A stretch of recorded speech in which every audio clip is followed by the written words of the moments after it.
Bonjour à tous, bonjour à toutes, nous allons étudier la transition démocratique espagnole, le passage d'un régime autoritaire à un régime se basant sur un système démocratique qui s'est opéré durant plusieurs années en Espagne.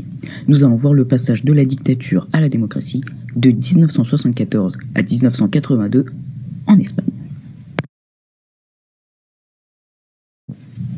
L'Espagne est un pays d'Europe du Sud, dans la péninsule ibérique. Le pays est limitrophe à la France avec les Pyrénées. Ce pays compte 40 millions d'habitants.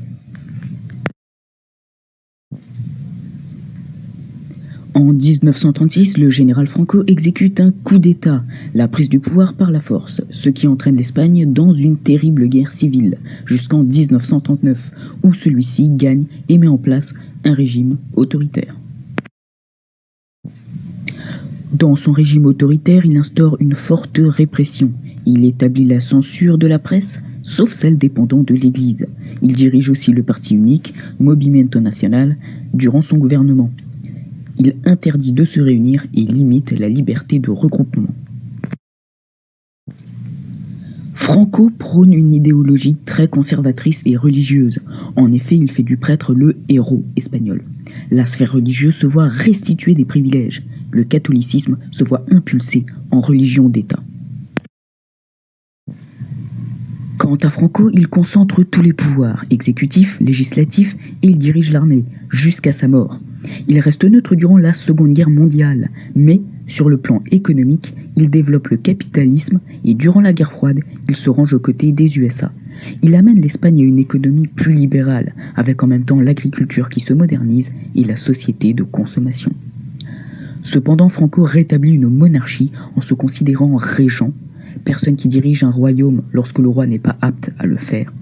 En effet, en 1969, Juan Carlos est proclamé prince d'Espagne. Mais la santé de Franco décline. En effet, il vieillit et est gravement malade. C'est pourquoi entre juillet et septembre 1974, Juan Carlos remplace Franco et reçoit les fonctions de chef de l'État. Franco décède le 20 novembre 1975. Juan Carlos est alors couronné roi d'Espagne, conformément à la loi de succession de 1947, précisant entre autres que l'Espagne est constituée en royaume. À partir de cet instant, le roi Juan Carlos va devenir un vrai garant de la démocratie espagnole. Nous allons donc voir comment Juan Carlos incarne la transition démocratique espagnole. En 1978, il fait adopter une nouvelle constitution où les citoyens élisent le pouvoir législatif. Le roi ne s'attribue qu'un rôle de conciliateur entre les différents pouvoirs. L'autonomie des communautés ou régions est dorénavant garantie. Il y a par exemple la reconnaissance des langues régionales comme le catalan en Catalogne. Le contrôle antidémocratique franquiste de la presse est renversé avec la création, le 4 mai 1975, du journal El País, Le Pays, symbole d'une censure abolie. Cependant, le 23 février 1981, un ancien colonel de la garde civile espagnole, Antonio Tejero, exécute un coup d'État en prenant en otage le Parlement à l'aide d'officiers de l'armée. Ils voulaient remettre en place le franquisme.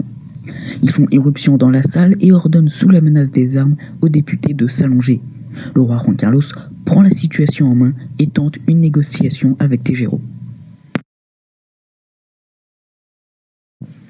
Le roi intervient alors à la télévision en uniforme de chef des armées pour s'opposer au coup d'État. Il veut défendre la constitution de 1978.